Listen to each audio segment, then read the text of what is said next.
afternoon to all. I am Arju.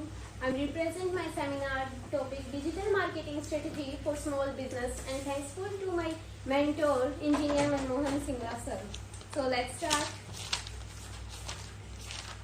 हम इस topic में पढ़ेंगे कुछ some topics. What is small business, types of small business, difference between small and large business, what is the advantage and disadvantage small business, what is digital marketing strategy and types of digital marketing strategy. So what is small business? Small business क्या होते हैं? Small business वह business होते हैं जिसके under में सिर्फ एक ओनर ही उसका सारा संभालता है, जिसकी एम्प्लॉय की काउंटिंग होगी वो भी बहुत कम होगी, लेस देन 500. सो उसका रेवेन्यू भी होगा वो भी बहुत ही कम होगा. वह एक क्राइटेरिया, एक स्मॉल साइज होगा और जो उनका स्केल होगा वह भी बहुत छोटा ही होगा. लाइक हम एक शॉप ले सकते हैं शूज की या फिर गारमेंट्स की, जो एक बहुत ही छोटी होगी, लाइक कोई कॉलोनी में होगी, जिसमें अगर वो अपने अंडर काम करने वाले रखता भी है तो भी 2 या 3 बंदे ही रखता है. ऐसे ही बहुत सारे बिजनेसेस हैं, छोटे छोटे शॉप्स होती है अलग अलग, तो उन पे भी यही एम्प्लॉय होता है, जो उनका रेवेन्यू होगा वह भी कम ही होगा. अब हम बात करते हैं characteristics of small business. Characteristics क्या होती है इनकी? सबसे पहले हम ओनरशिप की बात करते हैं. तो ओनरशिप क्या है कि जिसे हम सोल प्रोप्राइटरशिप भी कह सकते हैं, और जो पास जाएगा बल्कि डायरेक्ट ओनर से कंसल्टेशन होगी और वह अपना काम संभालता है. Next one is limited reach. अब जो स्मॉल बिजनेस की रीच होती है वह भी स्मॉल क्राइटेरिया के अंदर ही होती है. लाइक कोई भी एक सब्जी बेचने वाली शॉप है या फिर रेडी है, तो वह एक कॉलोनी या फिर अपनी सिटी के अंदर ही बेच पाती है, ना कि वह इंटरनेशनल पे जाके अपनी सब्जियां बेचेगी. Next one is labour intensity. कि जो स्मॉल बिजनेसेस होते हैं वो ज्यादातर क्या होते हैं कि लेबर को रखते हैं, ना कि एक टेक्नोलॉजी. लाइक एक बर्गर बनाने वाली रेडी है तो वह बर्गर बनाने के लिए मशीनों का यूज न करते हुए बंदों को रखेगी अपने काम पर. इससे क्या होता है कि जो स्मॉल बिजनेस होता है वह काम जॉब अपॉर्चुनिटी भी लेके आते हैं हमारे लिए. अगला है फ्लेक्सिबिलिटी. अब स्मॉल बिजनेस के अंदर फ्लेक्सिबिलिटी भी होती है, लाइक लचीलापन. वह अगर सरकार का ऑर्डर आ गया कि आपको यहाँ पर अपनी शॉप है वो यहाँ पर नहीं लगानी, आप किसी दूसरे एरिया में लगाइए, तो वह अपनी रेडी लेके दूसरे एरिया में चले जाएगा. तो इसी प्रकार से अगर हम लार्ज बिजनेस को देखें तो वह अपनी पूरी कंपनी को एक ऑर्डर के अकॉर्डिंग कहीं और शिफ्ट नहीं कर सकता इतनी जल्दी. अब next headline is why small business are better than large business. कि जो स्मॉल बिजनेसेस होते हैं वो बेटर क्यों होते हैं देन लार्ज बिजनेस से. सबसे पहले कि स्मॉल बिजनेस है उनका स्केल और साइज है वह भी छोटा होता है, इसलिए वो बेटर होते हैं. कहीं भी जाने में मतलब शिफ्ट करने में भी अच्छा होता है स्मॉल बिजनेस को देन लार्ज बिजनेस. और जो रिलेशन बनता है एक स्मॉल बिजनेस का रिलेशन होता है कस्टमर के साथ, वो भी बहुत अच्छा होता है देन लार्ज बिजनेस. अगर आप किसी शॉप पे रेगुलर कस्टमर है उस शॉप के और आप उस पर रेगुलरली जाते हैं, तो आप उस बंदे से जो उसका ओनर है उससे अच्छी तरह से मेल मिलाप होता है, तो वह भी आपका अच्छा स्वागत करता है, लाइक बोलता है कि आइए बैठिए, तो ऐसा होता है. तो उसका जो रिलेशन है वो अच्छा है. बट आप एक किसी ब्रांड शॉप पे जाते हैं, शोरूम वगैरह, तो आप उस पर रेगुलर भी जाएंगे तो भी ऐसी अपॉर्चुनिटी आपको नहीं मिलेगी. Next one is what is the difference between small and large businesses. सबसे पहले साइज और स्केल का डिफरेंस होगा. स्मॉल बिजनेस के फुटप्रिंट्स, एम्प्लॉयज, रेवेन्यू सब कुछ स्मॉल होगा, बट जो लार्ज बिजनेस है उसका रेवेन्यू भी बहुत बड़ा होगा, बिलियंस में, मिलियंस में, और जो उसकी लेबर होगी, जो मेंबर्स काम करते हैं वो भी बहुत ज्यादा ही होंगे. देन रेवेन्यू जो मैंने अभी बताया कि स्मॉल बिजनेस का रेवेन्यू लाखों में होता है या फिर ज्यादा से ज्यादा 5-6 करोड़ इतना हो सकता है, बट जो लार्ज बिजनेस है उसका रेवेन्यू मिलियन बिलियंस में होता है. Employ count. एम्प्लॉय भी लिमिटेड ऑफ नंबर होता है स्मॉल बिजनेस के अंदर, बट एक लार्ज बिजनेस होता है उसमें क्या होता है कि थाउजेंड्स में होते हैं. ओनरशिप और मैनेजमेंट. स्मॉल बिजनेस में जो ओनरशिप होती है वो सिर्फ एक बंदे के हाथ में होती है, बट जो लार्ज बिजनेस की ओनरशिप होती है वो क्या होती है, एक शेयर टेकर्स भी लेके जाते हैं, मैनेजमेंट है वो भी संभालता है अपने अंडर में टीम लीडर्स को. और जो मैनेजमेंट है वो अंडर में काम करता है ओनर्स के। तो इसमें बहुत सारी क्राइटेरिया होती है जो ओनरशिप में आती है। नेक्स्ट हम बात करते हैं category of small business. Small business अलग अलग कैटेगरी में डिफाइन हो चुके हैं। सबसे पहले बात करते हैं स्मॉल स्केल इंडस्ट्री बिफोर 2006। तो इसके अंदर हम जो स्मॉल बिजनेस है वो अपने एसेट से क्या लगाते हैं कि सिर्फ लाख से लेकर करोड़ तक, 50 लाख से लेकर 2-2.5 करोड़ तक का रेवेन्यू वो लगा सकते हैं इसके अंदर। एंसिलरी स्मॉल इंडस्ट्री यूनिट क्या होती है कि जिसके अंदर मिनिमम 50% जो अपना प्रोडक्ट है वो दूसरे को देता है। लाइक आप अब एक लैपटॉप खरीदते हो, डेल का लैपटॉप आप किसी कंपनी से खरीदते हो, तो ऐसा तो है नहीं कि उसके सभी पार्ट्स वही कंपनी ही बनाती है। वह भी अब उसका माउस, कीबोर्ड वह भी स्मॉल बिजनेस से परचेज करती है। जब वह स्मॉल बिजनेस उसे अपना माउस देता है तभी वह एक पूरा लैपटॉप तैयार कर पाती है। Next is export Orient units. Export Orient units में क्या होता है कि कोई बंदा स्मॉल बिजनेस है उसका जो बिजनेस कर रहा है वह अपना 50% से भी अबव एक्सपोर्ट कर देता है, आयात या निर्यात। लाइक दुबई है तो उसके पास तेल बहुत मात्रा में है तो वह उसका इंपोर्ट करता है और हमसे पानी लेता है। उसी टाइप से अगर कोई बंदा 50+1%, 50 से ज्यादा परसेंट का एक्सपोर्ट करता है तो उसे गवर्नमेंट कुछ बोनस पॉइंट भी देती है, अवार्ड्स भी देती है। Next is small scale industry owned by women. कि अगर कोई भी एक स्मॉल स्केल इंडस्ट्री है, बिजनेस है, वो अगर एक वुमेन द्वारा चलाया जाएगा तो उसमें क्या होगा कि अगर उसका मिनिमम जो शेयर्स है वो ज्यादा होंगे, 50% से अबव होंगे, तो उसे भी एक गवर्नमेंट है वो कुछ बोनस देगी या फिर कुछ उसके लिए भी निकालती है ऑफर्स वगैरह। टीनी इंडस्ट्री में जो काउंटिंग होती है वो 25 लाख से 50 लाख तक के बीच की होती है, इतना वो इन्वेस्ट कर सकते हैं। Next is small scale service and business जो 10 लाख से 25 लाख तक की होती है।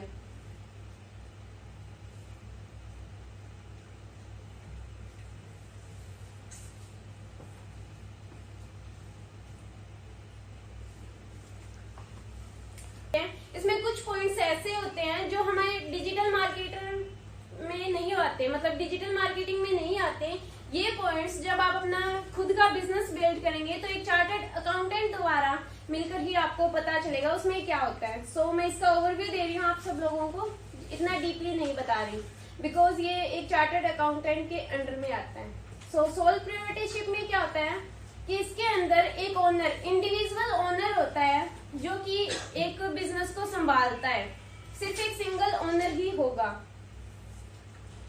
जनरल पार्टनरशिप में क्या होता है कि एक ओनर न होकर एक से ज्यादा दो या फिर कोई ग्रुप्स होता है ओनर्स का जो एक स्मॉल बिजनेस को रन करते हैं।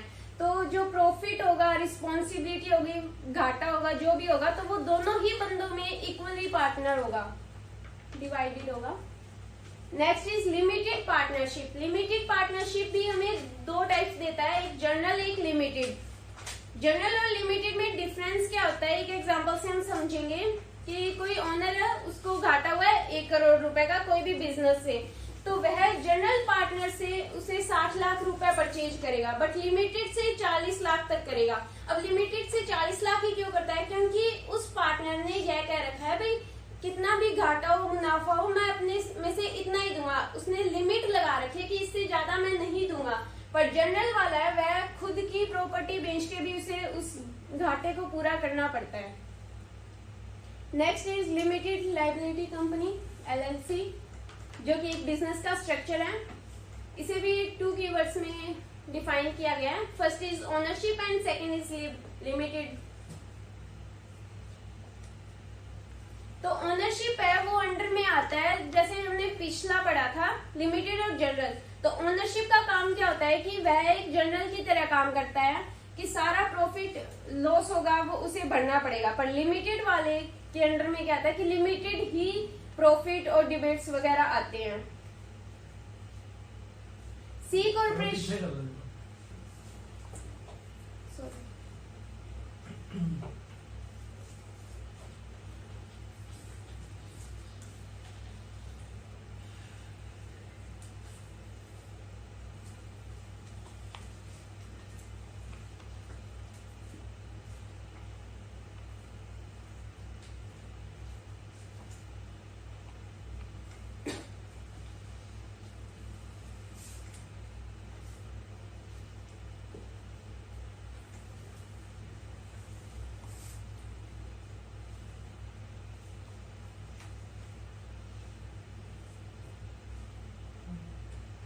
Next is non profit. अब नॉन प्रॉफिट में क्या होता है कि ऐसा तो कोई बिजनेस है ही नहीं जिसमें हमें प्रॉफिट ना हो, कुछ ना कुछ प्रॉफिट तो होता ही है। बट कुछ बिजनेस ऐसे होते हैं जो दिखावा करते हैं कि इस बिजनेस से हमें, इस काम से हमें कोई प्रॉफिट नहीं हो रहा, लाइक ओल्ड एज होम है, वृद्धाश्रम, अनाथालय हो गया। तो इसमें हम जब कोई वृद्धाश्रम है, किसी को पेरेंट्स है उसको छोड़ने जाएगा तो वो उससे पैसे नहीं लेगा, बट जो गवर्नमेंट है वो उसे फंड्स देती है जिससे उसे प्रॉफिट होता है। तो इसके अंडर में यही आएंगे। Next is C corporation. C corporation भी एक बिजनेस स्ट्रक्चर का टाइप है। जो सी कॉर्पोरेशन है वो अंडर सब चैप्टर सी के अंडर में टैक्स के रूप में होता है। लाइक बड़ी बड़ी कंपनियां हैं, माइक्रोसॉफ्ट, कोका कोला, तो इन पे टैक्स लगता है, वो सी कॉर्पोरेशन के अंडर लगता है। Next one is S corporation. S corporation भी सी कॉर्पोरेशन की तरह ही है। एक एस कॉर्पोरेशन रेफर करता है आईआरएस को। IRS means international revenue services. अब हम कुछ एडवांटेज पढ़ते हैं स्मॉल बिजनेस की। तो सबसे पहला पॉइंट है फ्लेक्सिबिलिटी। फ्लेक्सिबिलिटी में क्या होता है कि स्मॉल बिजनेस है वो फ्लेक्सिबल होते हैं, कहीं भी अपनी रेडी उठाई दूसरी जगह चले जाते हैं। अगर उन्हें सरकार के ऑर्डर आ जाएं तो वह एक जगह से दूसरी जगह इजीली शिफ्ट हो जाते हैं। सेकंड इज पर्सनल कनेक्शन, कि छोटी छोटी शॉप्स होती है उससे कस्टमर के क्या है पर्सनल कनेक्शन जुड़े होते हैं। लाइक बड़े बिजनेस होते हैं उनमें ऐसा नहीं होता, ज्यादातर देखने को नहीं मिलता। Next is local impact. Local impact भी पड़ता है, मतलब जो लोकल है उस पर उनका इम्पैक्ट है वो पॉजिटिव पड़ता है। कोई भी 8वीं फेल बंदा है तो उसे कोई भी कंपनी है वो बिजनेस में नहीं रखेगी क्योंकि उसके पास कोई भी क्वालिफिकेशन या डिग्री नहीं है। बट एक स्मॉल बिजनेस में क्या होता है कि कोई शॉप है उस पे उस बंदे को काम पे रखा जा सकता है। तो ये हमारे लिए जॉब भी क्रिएट करते हैं स्मॉल बिजनेसेस। एक होता है डायरेक्ट डिसीजन। नेक्स्ट है डायरेक्ट डिसीजन, कि जो स्मॉल बिजनेस का ओनर होता है वो अपने बिजनेस के रिगार्डिंग डायरेक्ट डिसीजन भी ले सकता है। बट एक बड़ा बिजनेसमैन होता है उसे मैनेजर सबसे कंसल्ट करके ही लेना पड़ता है डिसीजन। एक इनोवेशन इसमें है कि आप स्मॉल बिजनेस है वो मोर इनोवेटिव होता है, इंट्रोडक्शन करता है नए नए प्रोडक्ट्स का और नई नई सर्विसेज का इंट्रोडक्शन देता है। जो डिसएडवांटेज भी पढ़ते हैं इसमें, disadvantage of small business. Disadvantage में फर्स्ट पॉइंट है लिमिटेड रिसोर्सेज, कि स्मॉल बिजनेस के पास उनकी फाइनेंशियल रिसोर्सेज है वो कम होते हैं। कंडीशन देके फाइनेंशियल उनके पास जो रिसोर्सेज होंगे वो लार्ज बिजनेस से कम होंगे। नेक्स्ट है रिस्क ऑफ फेलियर, कि अब छोटे बिजनेस है उनका रेवेन्यू ही लाखों में है तो वो करोड़ों का रिस्क लेने से डरते हैं, बिकॉज वो इतना अफोर्ड भी नहीं कर पाते कि वो इतना बड़ा रिस्क ले सकें। मार्केट कंपटीशन भी इसमें बहुत ज्यादा बढ़ चुका है। अब कोई भी एक कॉलोनी है उसमें दो पास में शूज की शॉप है, तो एक जो कस्टमर आता है वो कस्टमर कौन सी शॉप पे पहले जाए, तो ये मार्केट में कंपटीशन बढ़ चुका है। वो अब जो कस्टमर है वो पहले कौन सी शॉप पे जाएगा जिस शॉप की सर्विसेज भी अच्छी हो, जो कस्टमर के साथ बिहेवियर है वो भी अच्छा हो, तो वह उसी शॉप को पहले प्रेफर करता है। इकोनॉमिक वुलनरेबिलिटी, सो इकोनॉमिक में इसके अंदर है कि इम्पैक्ट डालता है कुछ स्मॉल बिजनेसेस, उतार चढ़ाव आते रहते हैं बिजनेस के अंदर, तो जो छोटे बिजनेसेस होते हैं वो इन उतार चढ़ाव से डरते हैं बिकॉज उनका इतना रेवेन्यू नहीं होता जिसके कारण वो इन्हें अफोर्ड भी नहीं कर पाते। Next is what is digital marketing strategy.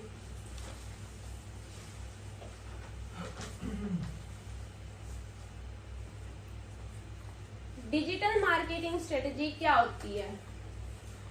जब हम कोई भी बिजनेस है उसे ऑनलाइन लाते हैं, डिजिटल प्लेटफॉर्म्स पे लाते हैं, कुछ ऑनलाइन चैनल्स पे उसे रिप्रेजेंट करते हैं और कुछ मेंबर्स हैं हमारी टारगेट ऑडियंस है उनको टारगेट करते हैं, उन तक पहुंचने की कोशिश करते हैं और कस्टमर्स को भी अपनी तरफ अट्रैक्ट करते हैं। एक डिजिटल मार्केटिंग स्ट्रेटेजी इसे ही बोला जाता है। जैसे हम फेसबुक पे ऐड चलाते हैं, कैंपेन बनाते हैं, गूगल ऐड भी चला ली, email marketing, content marketing and Google my business में भी ऐसा होता है। I have a digital marketing strategy, कि हम डिजिटल मार्केटिंग स्ट्रेटेजी क्यों लगाते हैं? ताकि हम ज्यादा से ज्यादा लोगों के पास पहुंच सके, रीच मोर पीपल, अपने बिजनेस को ज्यादा से ज्यादा लोगों तक पहुंचा सकें, लोकल एरिया में भी। नेक्स्ट इज सेव मनी, जिससे अब अगर आप कोई टेम्पलेट या फ्लायर्स, पोस्टर कुछ भी बनवाते हैं, तो अगर आपने इसी मतलब कोई भी एक एरिया ले लें, डीसी कॉलोनी या फिर कुछ भी, अगर उसमें आपने सभी में पेम्पलेट बंटवा दिए तो क्या है, आपके जो बैनर्स हैं, पैम्पलेट है, वो नीचे गिरे हुए मिलेंगे। बट इसी के अकॉर्डिंग अगर आप एक गूगल एड चलाते हैं या फिर आप इंस्टा वगैरह पे टारगेट करते हैं कि इन एज के ऑडियंस है, तो उनमें ज्यादा प्रॉफिट होगा आपको, वह खर्चे में भी कम होगी, ताकि और ज्यादा से ज्यादा लोगों तक पहुंच सकेगा आपका advertisement. Understand your customer. Digital marketing strategy से आप अपने कस्टमर को ज्यादा से ज्यादा पहचान सकते हैं कि क्या वो पसंद करते हैं, क्या उन्हें चाहिए, क्या उन्हें ना पसंद है। जो उन्हें पसंद है वो ही उन्हें दिखाया भी जाता है।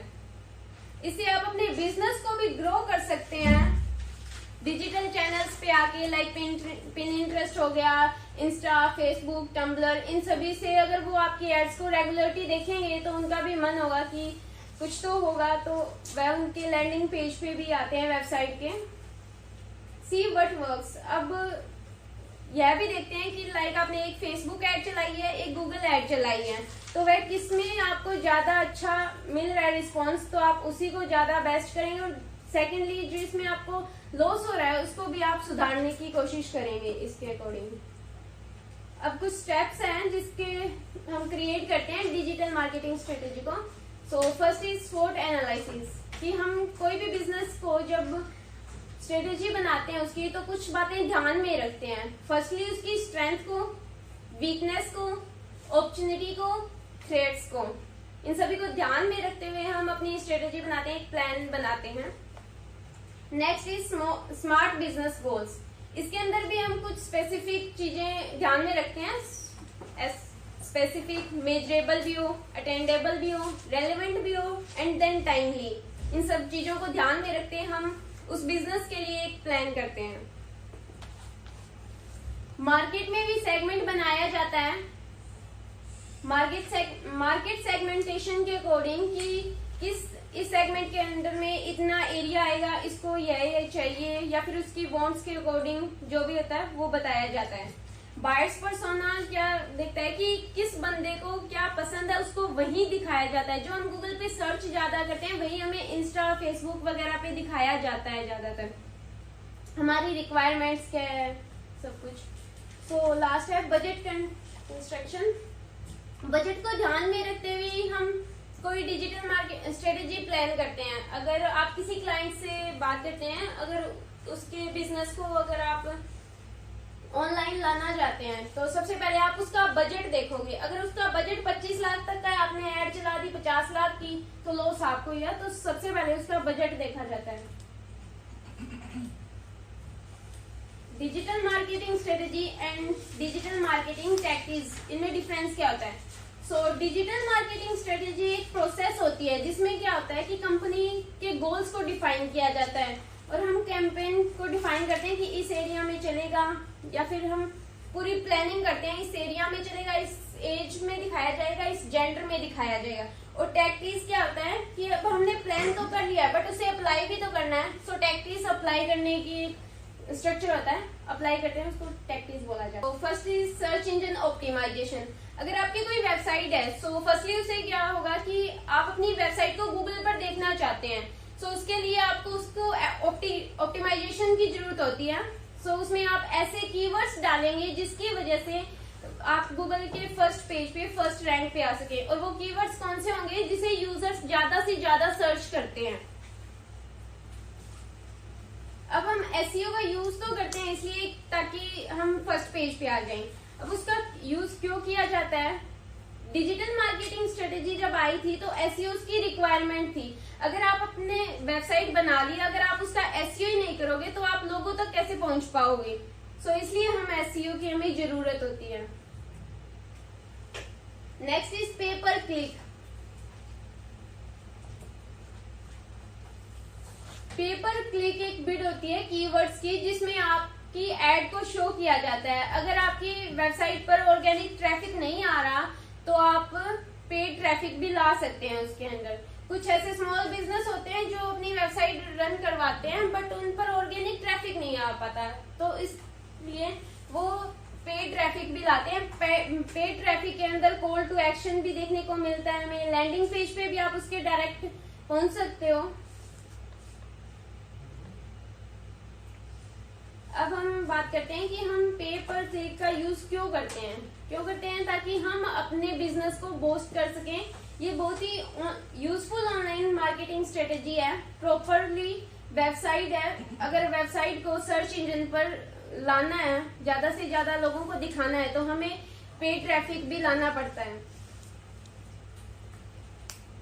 कंटेंट मार्केटिंग, अगर आपकी वेबसाइट के अंदर कंटेंट अच्छा नहीं होगा, इमेज अच्छी नहीं डली हुई होगी, तो आपकी वेबसाइट गूगल पर अच्छे से रैंक नहीं करेगी। क्रॉलर भी उसे अच्छे से फर्स्ट पेज पे या फिर फर्स्ट पोजीशन पे या गूगल पे नहीं लेके आएगा। सो कंटेंट भी बहुत अच्छा होना चाहिए।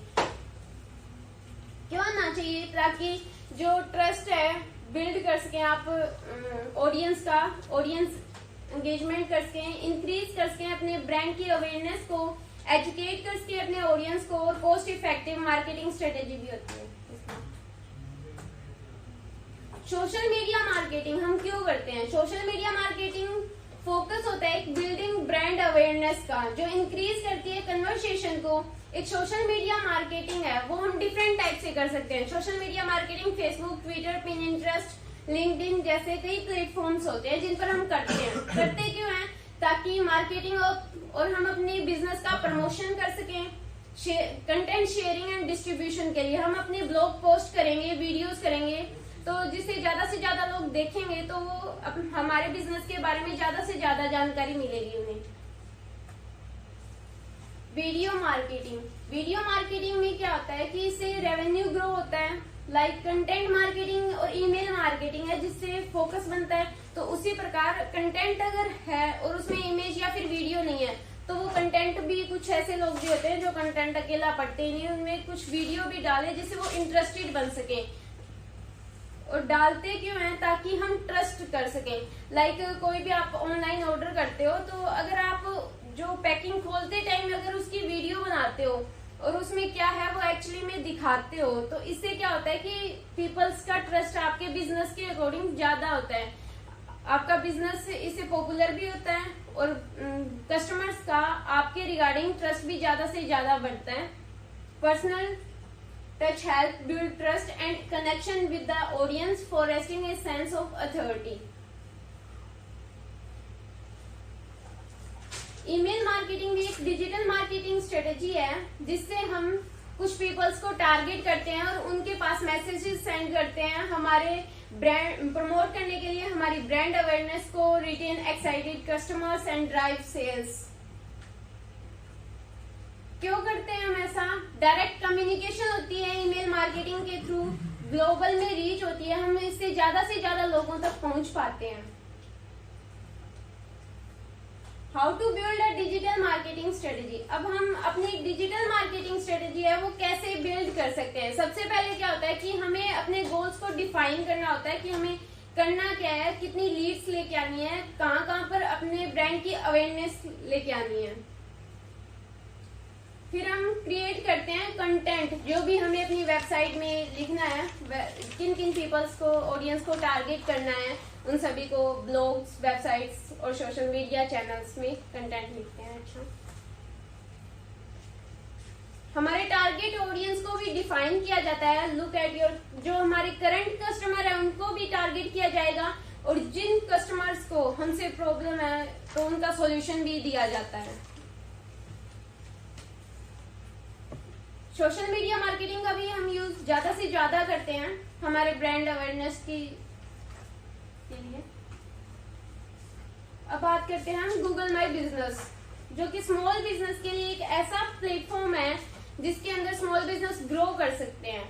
एक गूगल माई बिजनेस है, ये फ्री प्लेटफॉर्म है जिसकी जो टैगलाइन है वो नियर मी है। अगर हम कहीं पर भी जा रहे हैं और सर्च करें कोई भी शॉप नियर मी, तो अगर आपका बिजनेस गूगल माई बिजनेस पर डला हुआ है तो वहां पर वो आप शो करवा देगा। गूगल माई बिजनेस आपके फोन नंबर भी शो करवाता है, आपका परमानेंट एड्रेस, आपकी लोकेशन क्या है वो भी, जो आपकी वेबसाइट बनी हुई है वह भी, और कितने घंटे आप बिजनेस चला रहे हो, मतलब आप अपनी सर्विसेज कितने घंटे दे रहे हो, कब बंद है, और जो कस्टमर्स के रिव्यू होते हैं वो भी यहाँ पर शेयर होते हैं। सो हम business.google.com इसका नहीं किया हुआ।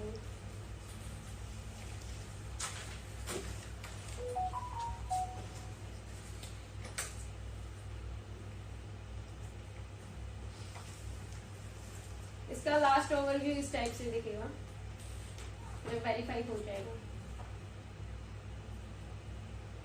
कर लेना सारे। Handyman services to your community. कुछ बिजनेस आइडियाज हैं। सबसे पहले स्मॉल बिजनेस जो हाथ से काम होते हैं, लाइक प्लम्बर वगैरह, इसमें ये सर्विसेज होती है हमारे पास। Number 2, start an online business. जो हम ऑनलाइन शुरू करते हैं। way to be your own boss and earn a living without a lot of overhead costs. There are many different types of online businesses that you can start, and the best part is that you can do it all from the comfort of your own home. One popular option for starting an online business is to sell products or services through a website or blog. You can also start an online store and sell products through an e-commerce platform. Number 3, food and beverage. There are many low-cost business ideas that you can start in the food and beverage industry. For example, you can start a catering business or a food truck. You can also start a home-based baking business or an online food delivery service. Number 4, business that helps people. There are plenty of business opportunities out there for people who want to help others. If you have a passion for helping others, why not start a business that does just that? One low-cost idea is to start a pet sitting business. This could be a great option if you love animals. अब हम last में case studies पढ़ते हैं। एक small business है eco craft boutique, जो जिसकी story क्या है कि वह एक ऑनलाइन स्टोर है, छोटा सा ही स्टोर है जो सेल्स करता है ऐसी थिंग्स जो कि अर्थ के लिए अच्छी हो, लाइक कुछ प्रोडक्ट्स, रिसाइकल एसेसरीज भी सेल्स करता है। अब उसकी प्रॉब्लम क्या थी कि वह उसे ज्यादा से ज्यादा लोग जानते नहीं थे। उस lots of other online shops जो अदर ऑनलाइन शॉप्स थी वो भी बहुत ज्यादा थी, जिसके कारण उसका मुश्किल था कि उसके जो स्मॉल बिजनेस है उसे ज्यादा से ज्यादा अवेयरनेस मिले या फिर उसे ज्यादा से ज्यादा लोग जाने। Being eco friendly and affordable, ये एक अच्छा था, गुड प्लेटफॉर्म था, इको फ्रेंडली भी था और एक्सपेंसिव भी था कुछ। अब वो क्या करते हैं, इंस्टाग्राम और पिनिंटरेस्ट का यूज करते हैं, डेली पोस्ट करते हैं जिससे लोगों को ज्यादा से ज्यादा पता चले इनके बिजनेस के बारे में। कुछ अपनी वेबसाइट पर ऐसे आर्टिकल्स लिखते हैं, ऐसे ब्लॉग पोस्ट करते हैं जिससे ज्यादा से ज्यादा लोग इनके ब्लॉग को पढ़ के इनकी तरफ अट्रैक्ट हो। मेड ए लॉयल्टी प्रोग्राम, एक ऐसे प्रोग्राम ये मतलब ऐसे प्रोग्राम बनाते हैं या फिर देते हैं जिससे क्या होता है कि इनकी शो हो कि ये अर्थ के लिए अच्छा है, good for peoples and earth also. So work with people who like eco, ऐसे लोगों के साथ भी काम किया इन्होंने जिन्हें इको फ्रेंडली थिंग्स भी अच्छी लगती हो। लोकल इवेंट्स में भी ये ज्यादातर गए। अब क्या होता है कि ये सब करने के बाद ये ज्यादा से ज्यादा लोग इन्हें जान पाते हैं। कस्टमर जो उनसे दूर हो भी गए थे बाई चांस, सो वो भी कस्टमर ज्यादा से ज्यादा इनकी तरफ अट्रैक्ट होते हैं, ज्यादा हेल्प कर पाते हैं ये अर्थ की ज्यादा से ज्यादा।